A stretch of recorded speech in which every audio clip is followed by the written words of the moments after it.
Right at it. Right at it. Oh, he's done it again. Just as he did at the John Deere for his first win.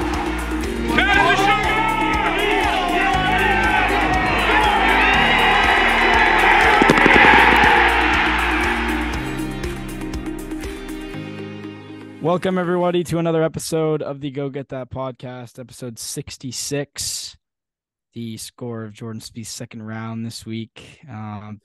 There was some good, there was some bad. I'm usually I don't know. I'm usually probably the most negative one on the podcast, but I don't think that's going to be the case today. Believe it or not. It was a good day for me in football where it was not for Jordan and Dan. Dan will not have a football team to root for until next season. Jordan, well, you have your own situation. We have a situation. Hopefully you get L. Jackson back soon. But this is only the second time in my life we've made the playoffs, so it's nice to get there, even though I'm fully aware that we have no chance of winning unless by miracle Tua is back. But even then, it's just nice to be here. You know, it's nice to be here and the Pats not to be here. So just wanted to make that statement out the gate for all my fellow Dolphins fans, because I know there's a few out there. But yeah, it's kind of speechless. Can't really explain what just happened in the PGA Tour. I mean, Collin Morikawa was 1 to 2,500 about 3 hours ago, which is ridiculous. 1 to 2,500 is, I mean, I don't know exactly how the odds work out, but it would be at least like 6, 7, 800 to 1 that he wasn't going to win. So it's pretty incredible. It was pretty incredible. And the most crazy part of it all was that he had no penalty shots down the stretch. He had no doubles, I don't think. He was the there were three guys previously who had 5-shot leads after 54 holes. They all won. Yeah. In 2009, Jeff Ogilvy had a 6-shot lead after 54 won. Collin Morikawa had a 6-shot lead coming into today and lost. And he lost by what, 2? Yeah. Was it 2 or 3? So I mean, he didn't even lose in a playoff. I mean, he didn't even he was out of it after the 16th hole. Which is crazy to think about. But then again, in today's day and age on courses like this, I mean, I was thinking to myself, and this is very true. And obviously I was looking at the odds, and whatever hole, I think it was like 13 or 14. Morikawa was like 1 to 500, like minus 5,000. And I was looking at on Bet365 because that's what I use for a shot tracker. And I was looking at the odds to the left, and it was like, well, Morikawa's on 13, Rahm's on 14. It's a 4-shot lead.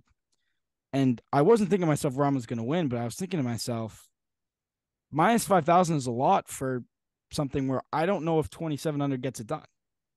Like, obviously, it would be very unlikely for Morikawa to come in playing it over par. But, I mean, I was thinking to myself, there's definitely some value in Rahm, given that it's very possible that he birdies for these last 6 holes.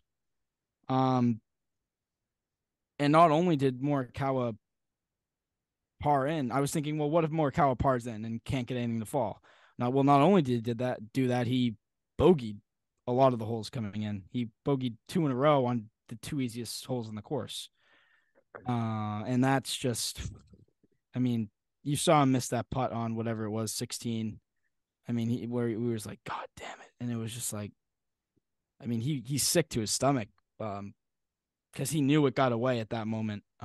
So it was tough to watch. I mean, I'm not really a Morikawa or a Rahm fan. I don't really have any opinion on them. I'm not like a hater of either of them, but I mean, it was tough to watch. I mean, personally, obviously, I know we were talking about how it was frustrating for Morikawa to be playing how he was when Spieth was in contention, but like, I mean, to see someone lose like that, I mean, that's something that will affect your career past just this week. So yeah. I was going to ask if you guys think this is like a Morikawa thing.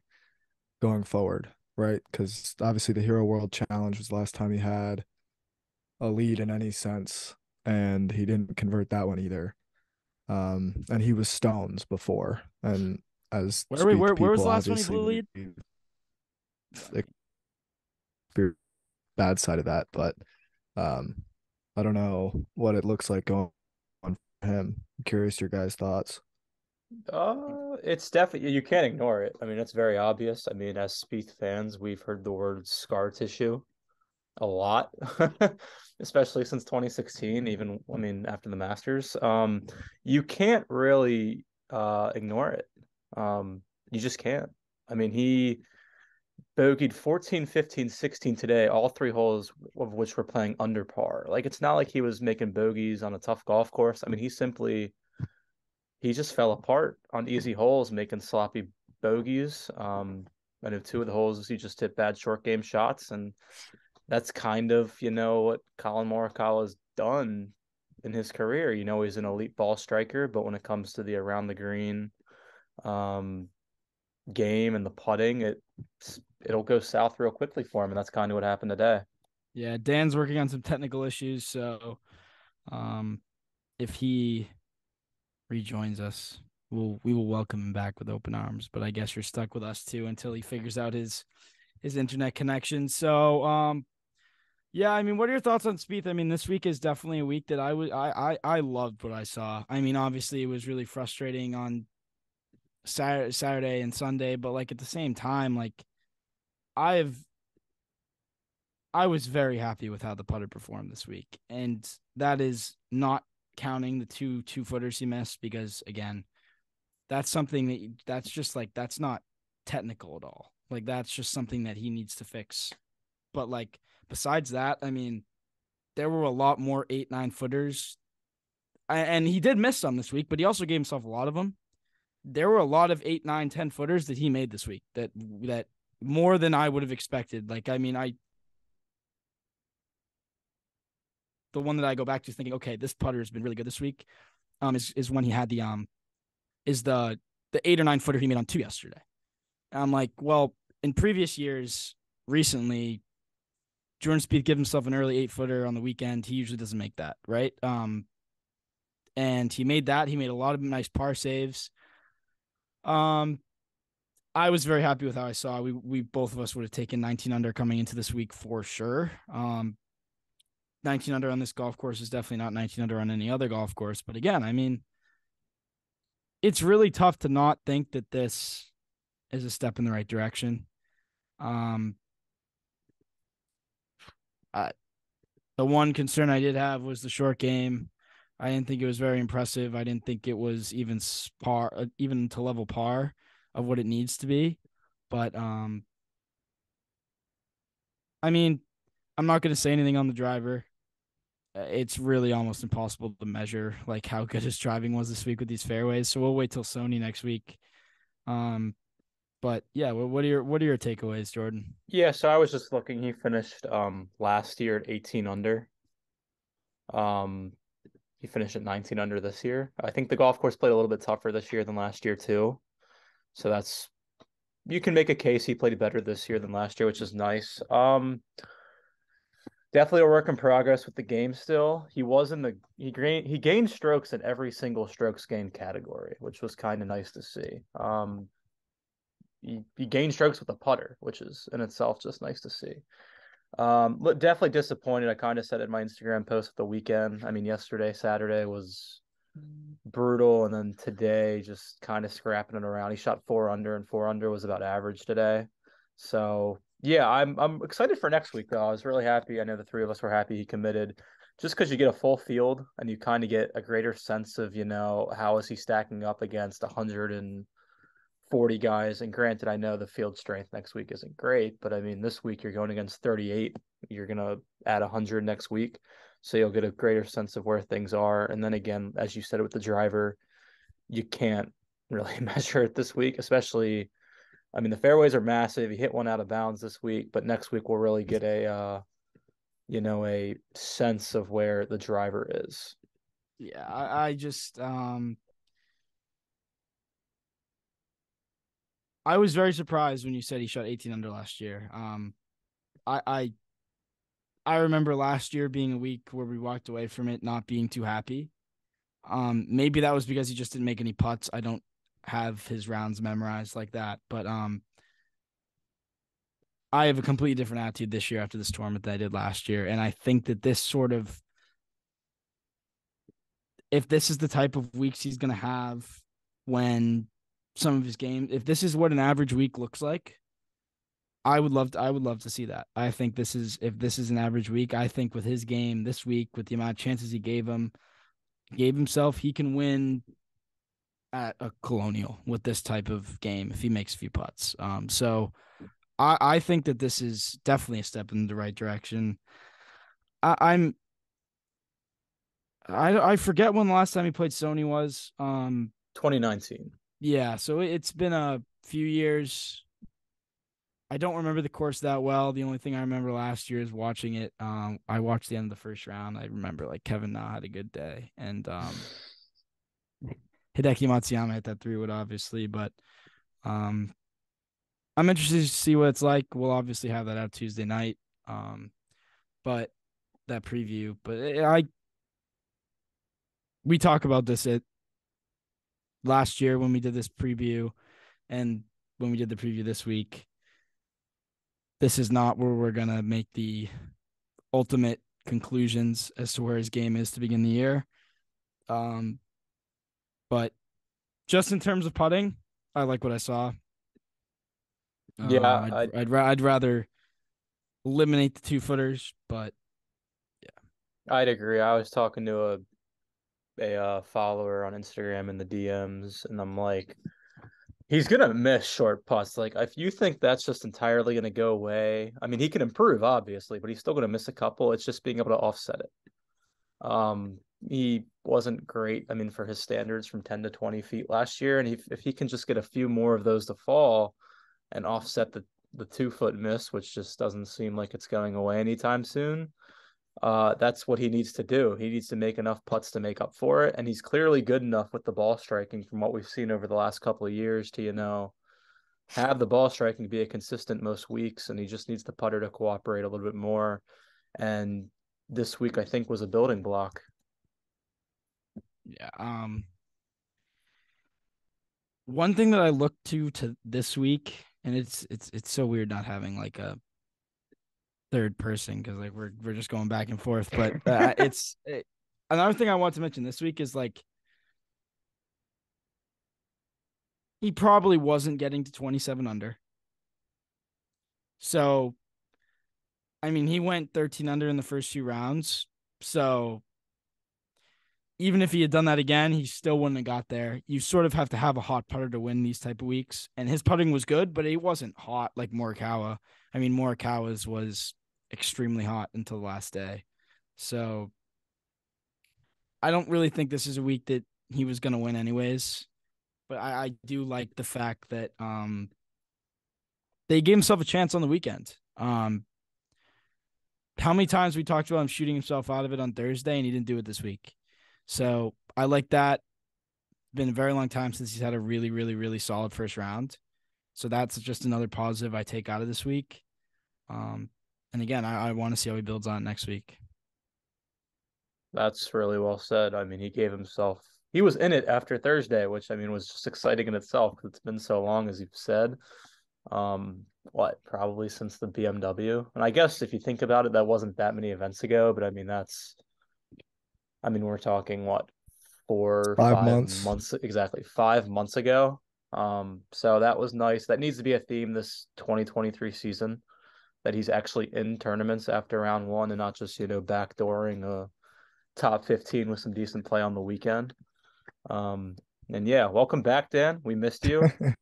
We are happy. Yeah, I don't know what's going on because my connection's been great all year, but of course, right now, when the most important recap pod of 2023 so far, it just goes to just sums up my day. The Lions got hosed by the Rams refs, Craig Rolstad, and then the Pats just got steamrolled by. They had me sweating. I won't lie. I mean, I was like, I don't know what I would have done if the Dolphins had won the game and the Pats had won as well. That would have been awesome. That This would have pod been one would of have the been the worst days greatest of my thing life. ever. But Um, anyway, yeah. to Spieth, the encouraging thing is right. He was there after Thursday, Friday, which Yes. will long term lead to better just overall results. Like there'll be more top 20s if you're in it on Thursday and Friday, even if the weekend doesn't go your way. So that's a good thing. Putter was somewhat decent. It was weird because there was still those missed 2-footers. Well, you were gone. I praised the putter for quite a bit. Okay. So, continue. It made some putts this week. You can't deny that. It made more putts than we've seen in a long time. Yeah. More 8, 9, 10 footers. So I was certainly very pleased. So that was encouraging to see. The lag putting I thought was better. It was kind of just area of sort of concern after the Open and some other events last year, and at Congaree certainly. It was nice to see him make that comeback around 18. Yes. Yeah, that was a good way. Those are the type of ones that he blows by and then misses the comebacker last year. And obviously, it wasn't like in contention or anything, but like 18th hole, always want to finish strong. There's always a little pressure on 18 of the final hole of the tournament because there's a lot of money involved with each shot. So it was nice to see him make that comebacker for sure. Right. And statistically for the week, I'm pretty sure, Jordan, you might have to double check this for me, but I'm pretty sure he was positive in every category for the event. That would be the case. During your brief intermission, I did say that. But yes, I was telling Bob I thought that was a big positive. Last year that was not the case. He actually putted well last year. It's actually funny. He was so bad putting last year. But last year at Sentry, that was like his best part of his game. He lost. What? Go ahead. Yeah. Did you guys talk negatives yet? I mean, I discussed the weekend. I said in my Instagram post, I guess it was it was kind of unfortunate. I need to make an Insta post right now, actually. Yeah. I mean, the Saturday round sucked, and then Sunday it was like average. Yeah.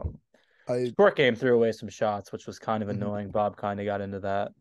Certainly. I think that, I don't know if that's rust, but that seems to me like some sort of competitive, those shots will come back over time. At least I hope, right? But then I think the concerning number for me was the approach.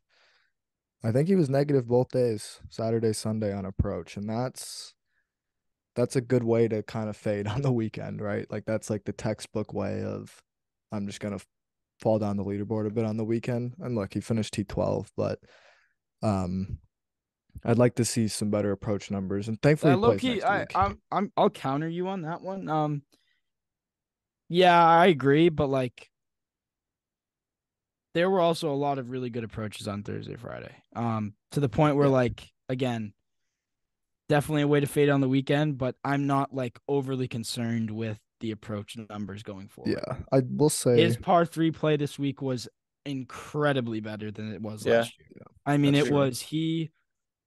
we saw at least 3 or 4 inside of 12 feet this week. Well, yeah, it seemed like there was a good one every day. At least. which is huge. Because he missed that first par 3 green on 2, and we're like, but then he made the par, saved the par, and we're like, oh, is it going to be one of these? Because par 3s, like, again, every episode, he struggles to par the hard holes.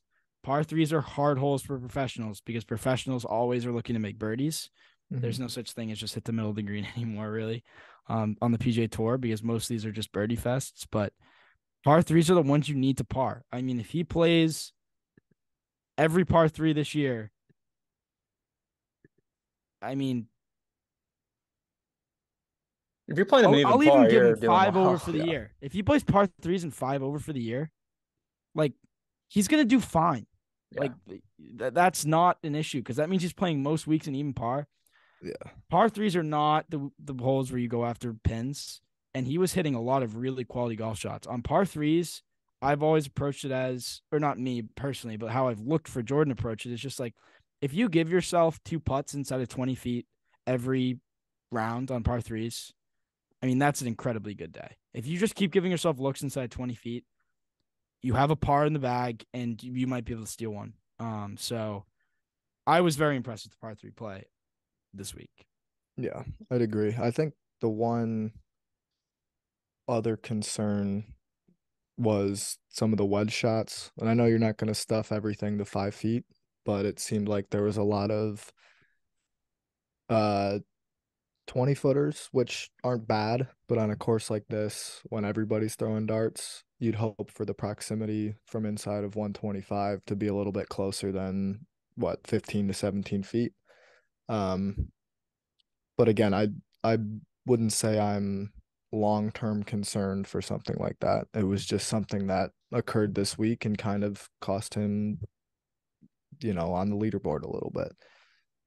But I think Sony will be a good chance to hit more wedge shots, right? Because that's and we'll get into it more next week, but that's a gettable golf course again, and you're gonna have to make a bunch of birdies. So certainly some work to be done between this week and next week, but I mean a much better start than we were expecting.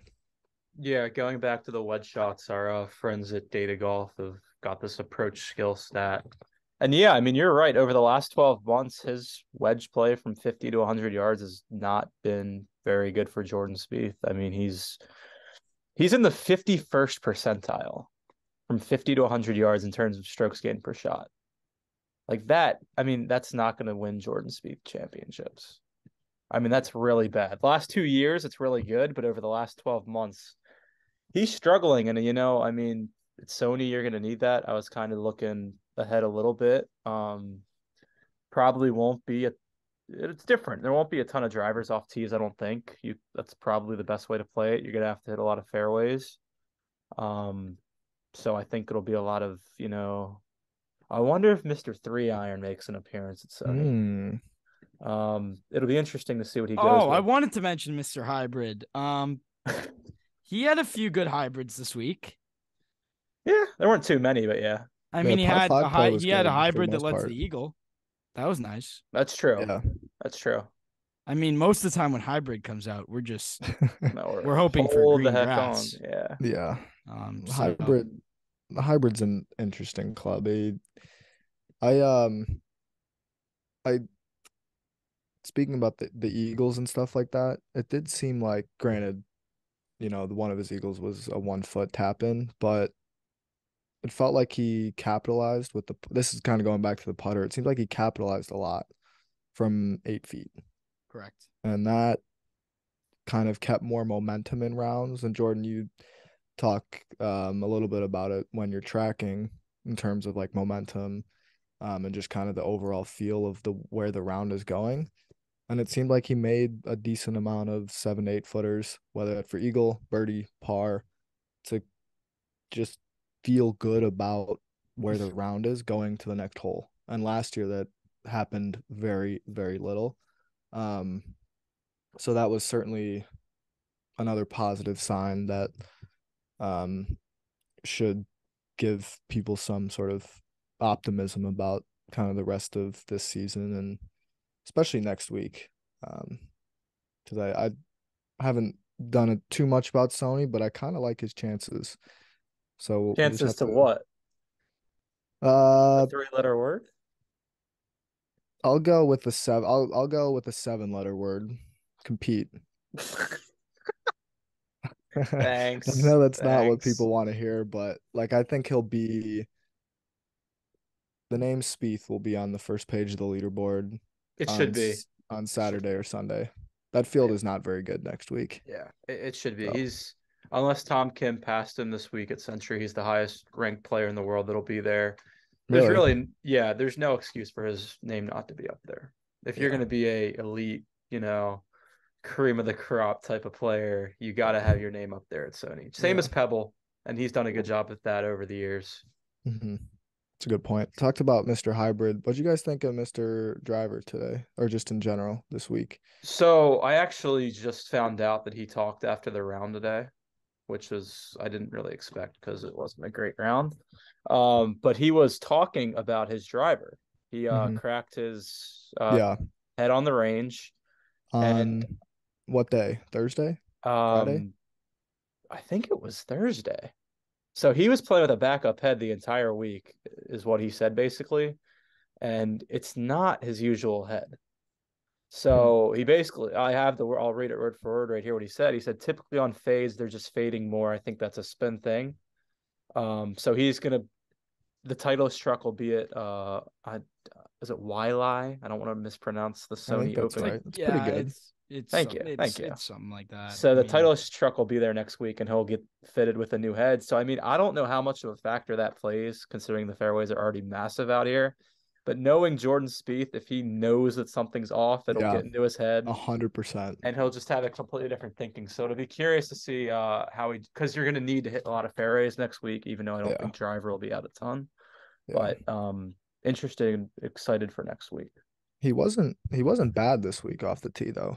No. And there were more draws, which I think is just a better thing for the long-term swing.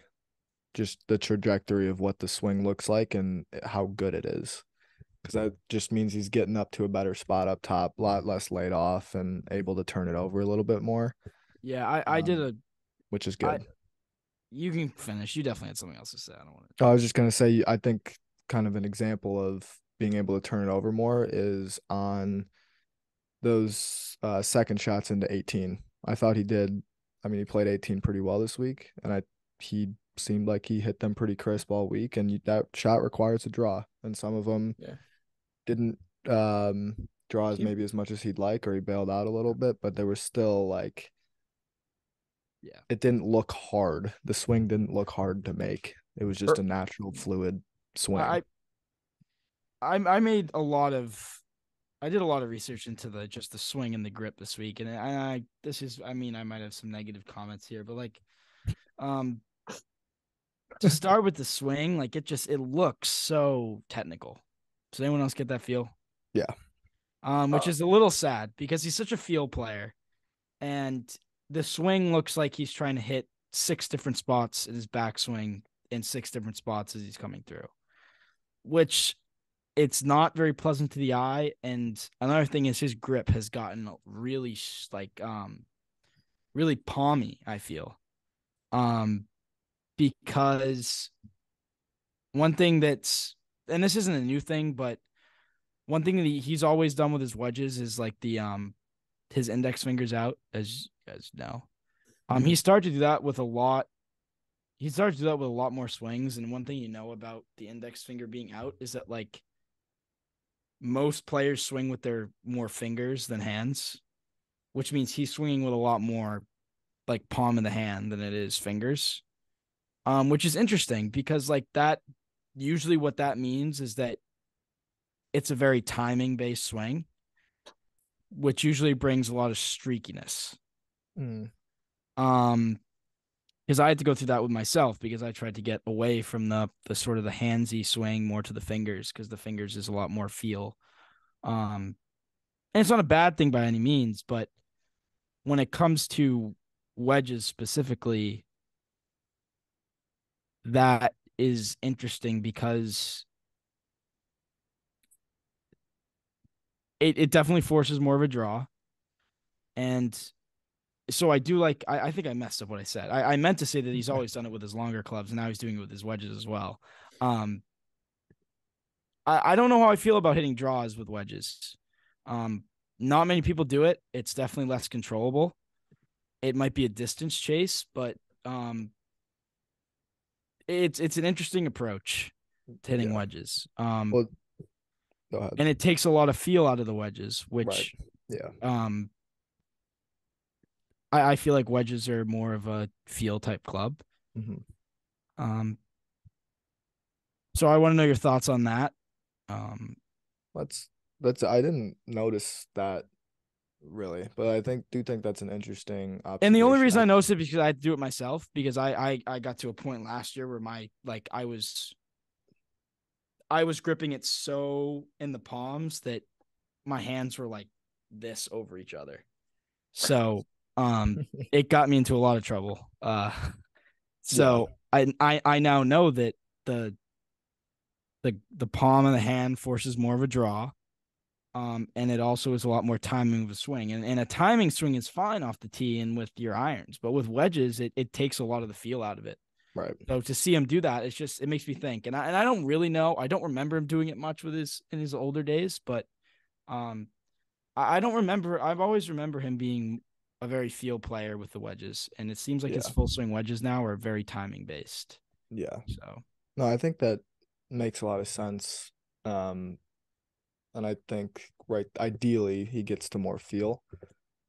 In terms of like the technical stuff, I think that also makes sense because it seems like he's been working pretty hard on it this off season because it's different. The swing is different. Like there was a hint of it on the range a week ago in some Instagram videos. There was the no laying up video where they played at Kapalua. It's different, right? And so that's just going to require some technicality, and hopefully when he kind of gets more used to it, the swing kind of becomes more Spiethy. But that's sort of the optimistic outlook, and the other outlook is he gets way too technical and it all goes poorly. And when the pressure's on, there is no sense of things are going a million miles an hour, and it's a lot harder to think rigid technical thoughts. So that is something I will now be monitoring going forward. And it's an interesting kind of observation you made because it is important, right? And one other thing I want to mention about observation from this week, and then we can get into other stuff. But his putting stroke looked a lot different this week. He definitely looked like he was forward pressing a lot less. And he looked like he was over the ball a lot more than he has been in recent years. So I don't know what your thoughts are on that. Could be wrong, but that's just what I observed through watching. It looked like he was crunched over the ball a lot more than he had been previously. I think I'd agree. I also will say I know he'll definitely be featured. I think we'll be able to see him for 36 holes. He was only featured Thursday and then like sporadic Friday, Saturday, and then featured for like 9 holes today. So I kind of, we didn't get to see him like as much as I think we usually see him because like PGA Tour Live doesn't have as many cameras, so it's only one featured group at a time. But I did notice like little scrunched over a little bit more, if that's how you want to, say it. I saw just like some photos of it, like it looks a little bit different, but I don't want to make any like rash generalizations yet. Although like I think I'll pay more attention next week when he's going to be featured probably round 1, round 2. And I mean, the field's so bad, might be featured all 72 holes. Yeah. What I will say is there was a sense of, from what we saw on ESPN Plus or Golf Channel, specifically on the 8-footers, and I touched on this a little bit, but there was just more confidence there, right? Like he seemed to step into those with a lot more, just like an expectation that it's going to go in instead 100%. Of a double questioning of the read, questioning of stroke, right? And those missed 2-footers are still interesting, but I think Kapalua can get in people's heads a little bit, and Spieth is certainly, you can enter Spieth's brain quite easily. So that's a weird way of saying it, but you know what I'm trying to say. It's true. So I think that probably played a part, but I'll be interested to see. I mean, Sony's going to be awesome. Like, I think that will tell I'm really us. excited for Sony. I'm even more excited that I won't have to watch Torrey Pines this year, most likely. So, I mean, that course is just. Oof. Thanks. Thanks. I did just see your message in the group chat, Jordan, about Spieth. If you'd like to share that before the podcast, I feel like it's worthy of sharing. Do you want to should I share it now or wait till I think you should share it now. Right. So the bad news, just give him a little bit of a fair warning. Okay, so fair warning here. Jordan's played 12 rounds at Wailea for the Sony Open. He has lost 4.78 strokes putting in 12 rounds at the Sony Open. So he doesn't putt those greens well. But on which is the last thing we need, because we need more putts to go in the hole for we need him to see more putts go in the hole, Yeah, that's fair. I mean, the good news is I'm getting in all the Sony Open stuff. But I saw this too. I don't have I'll have it all worked out, but he's gained like over 10 shots on approach, 10 strokes, plus 10 approach on the 12 rounds he's played there. So the ball striking's been pretty good. So it's going to be a lot of shots to 7 feet that he misses the birdie putt fall. It's possible, but maybe that's a good thing. Like we go into because he's over his career, he's been usually a good putter. So his putting numbers at most courses are so good. And then we go in there and putt bad. Maybe it's a little like reverse, psychology this week. Not sure that's next week. I think I think we might know how the putting week goes on Thursday. If it goes okay on Thursday, we'll have a chance Friday, Saturday, Sunday. But if he makes nothing Thursday, there's no chance that changes Friday, Saturday, or Sunday, right? So, God, that's an interesting nugget. But I'm sure we'll have more of those in the Sony as well. But that is. Last time he was there in 19, right? So, yeah, 19 was a miscut. We were deep in the depths of 9 at that point. 19. That was deep depths. If you're missing the cut at the Sony Open, that was probably his first start of the year though, too, because that was the tournament before I started tracking. So, just a little bit there. Do we want to get into the bets? Yeah, I'll gladly get into the bets. we wanted to make a lot more effort this year in talking about our the go get that bets that we make each week. Surprise, defending champion is in last place through 1 week after going over. Young to win. Scott top 20. Scott is a loser. He really sold the bag on the weekend after being T18 going into the weekend. Sung JM, thanks for the 4 putt on 16 to cost me by 1 shot. That was appreciated a lot. And then Wise, first round leader, thanks for the T3 after round 1. So sometimes you're gonna have those weeks. Hopefully you didn't tell me, and hopefully you tell Jordan. Because I wouldn't have made only one in the green through 1 week. Yeah. Well, save Jordan the best for last. Then I believe I hit a Tom Hoagie top 20. He actually played really well. Correct. I was trying to think about because I didn't say my placement bets on the preview pod. You posted them though. I posted them. I can't remember where I saw it, but I think I read like 2 articles saying like play Tom Hoagie this week or bet Tom Hoagie. I'm like, all right. So that worked out pretty well. JT Poston did not backdoor that top 20, did he? No. T21. Oh, brutal. Did you see Howie T21? No. He tripled 14 and then he birdied 3 of his last 4. Oh, okay.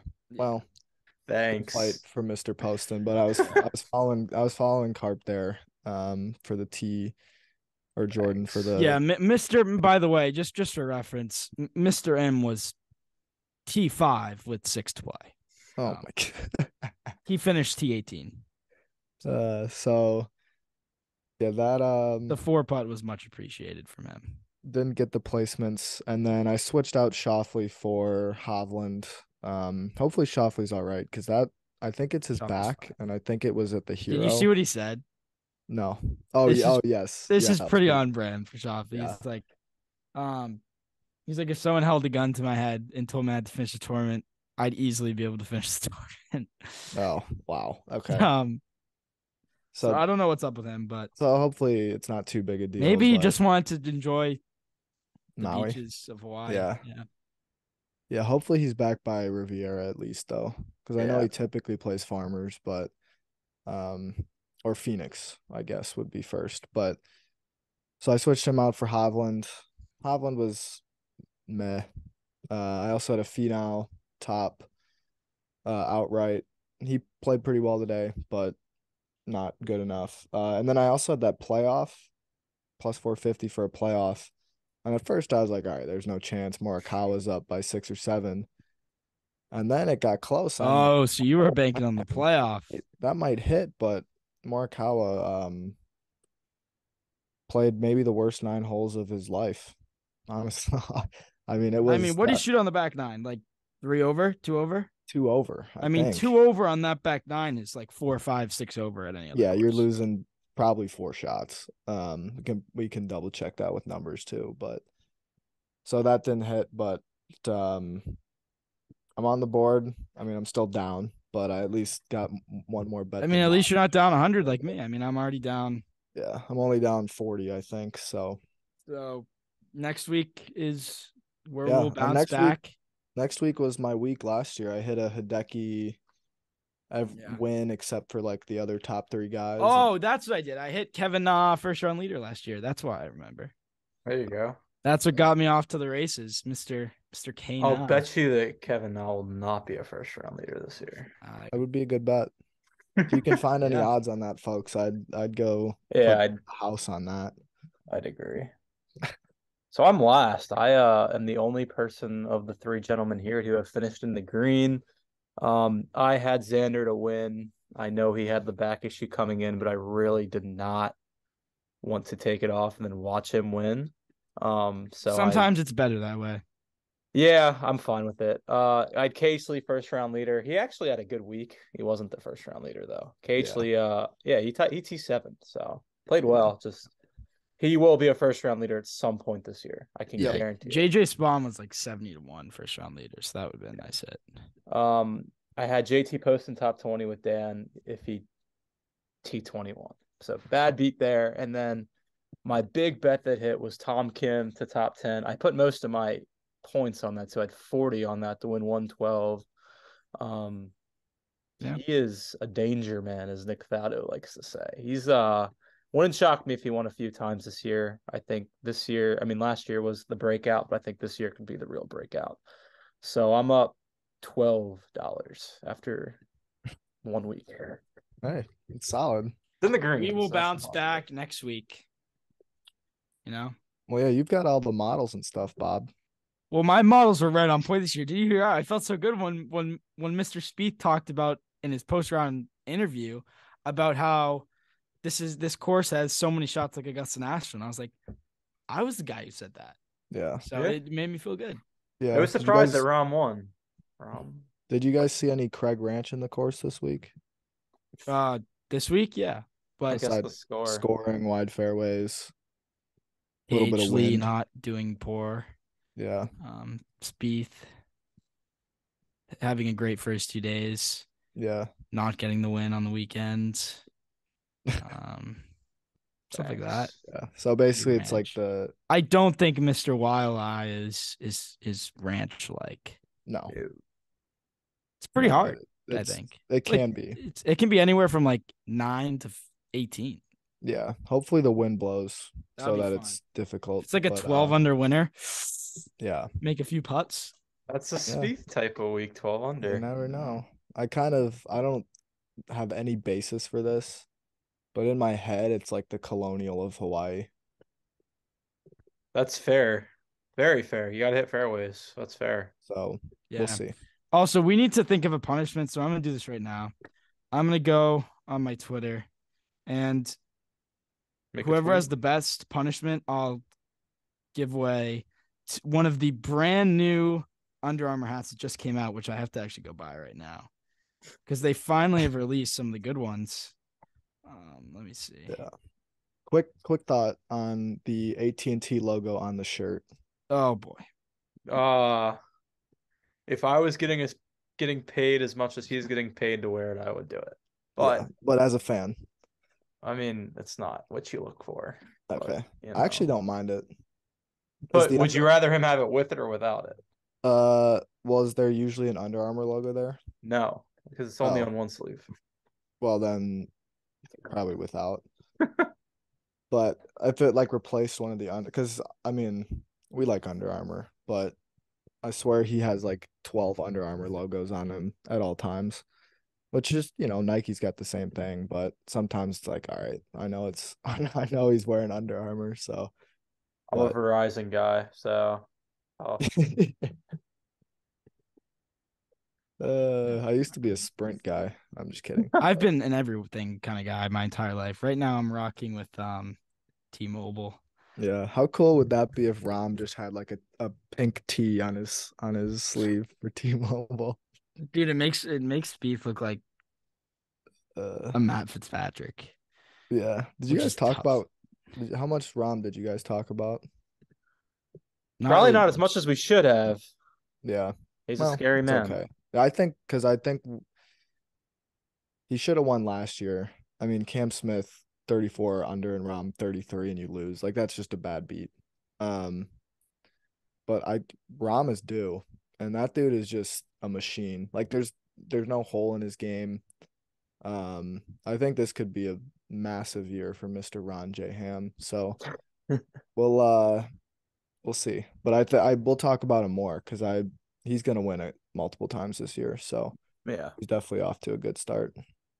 Yeah, he's if he just gets the putter rolling. And like he's putted the Yeah. last since the summer, like fabulously. Well, yeah, Um I think we might be in for a Mr. Rahm versus Rory duel at some point, yeah, and they're like virtually at this moment the same golfer. Maybe that'll Rahm be putts. fascinating to Yeah, watch. that'll be Could be at really. Augusta. That would be awesome. Those two at a Ryder Cup would be something. Yeah, they would. Do you think they'd do that? No, Yeah, I they don't just don't think have so. enough team depth. Yeah. They got to split it up. But I We'll mean, have to. That's another thing we'll have to kind of keep an eye on. Is I mean, obviously the Ryder Cup's still 8, 9 months away, but like the teams are just kind of start forming themselves over these next, 3, 4, 5, especially when we get into the majors. Like those are yep. massive points for the teams. So it'll be interesting to see kind of who, especially on the European side, like who establishes themselves as that ninth, 10th, 11th, 12th guy for the team. And Yeah. even for the Americans, like where's straight vibing or just other guys that He's Saudi Arabia bound, I feel are like. are good to good players. Just we haven't seen them. So another just a lot of intricacies of the golf season. The race for the FedEx Cup just means Correct. it means more. It does mean more. Um, I think we'll wrap it up there. Yeah. We'll be right back at you with an episode previewing the Sony though. For sure. I mean, Dan's not in this boat, but me and Jordan will have something to do next weekend at least besides Oh my speed. God. That was That's brutal, mean. man. Here's what I I'll need to say. take advantage of my That's fair. but hopefully it Here- doesn't enter I have a feeling the Dolphins will not be in prime time, unfortunately. The Ravens and The Bengals could Ravens though. might. But Especially again, if that's Phil actually Jackson's that's back. low key better because I mean it's in Hawaii, so we'll be late. Yeah, I'd Yeah. probably prefer if Jordan was off. I mean, if the Ravens played at a 1 o'clock game, but I mean, Yeah. we for might the have Ravens, to. yeah, I might have to get it back up for 4 hours, but then again, yeah, and for the Ravens, if Lamar doesn't play, like we have zero chance. So yeah. Yeah. Well, Like plus the NFL wants the Bengals to win. exactly, the NFL wants the The Bengals. NFL wants Mahomes, Brady, the Bills, Burrow. and the Bengals to win always. Yeah. Luck's always Yeah. on their side. Luck's always on the Patriots Rodgers. side too, but they couldn't even overcome the luck this year. That's just not true. Simply not true. The Patriots had a terribly unlucky year. I mean, to even have a chance in the last 4 weeks, you needed every Jets and Dolphins injury to go your way, and it happened. Dude, we lost because they called a play in bounds that was out of bounds. And then we threw a lateral. Well, M. Jones should have made the tackle at the end. M. Well, Jones, okay, you here's just the play thing. better defense. M. Jones will be back. I promise you that much. It will be a good year for M. Jones next year. I can feel it in my bones. It's fair. I guess time will tell. It's a long ways away. I'm sure, it'll be Ryder Cup time where M. Jones will just be cooking. He'll be leading the MVP race. All right, That'll be my bold take right here, right now. M. Jones, Not after happening. victory by the Ryder Cup, will be leading the MVP race. If you do not listen to Dan, do not put your money on that. That will not happen. Specifically because the Patriots just do not have any wide receivers. Well, that's why I said it's a bold take. Yeah, it's a very, very, very bold take. But I I think Ryan will like it though. all right, well, Ryan doesn't know ball. All righty, we'll wrap it up there. We'll see you guys in a couple of days for the Sony preview. Take care. Peace. Peace.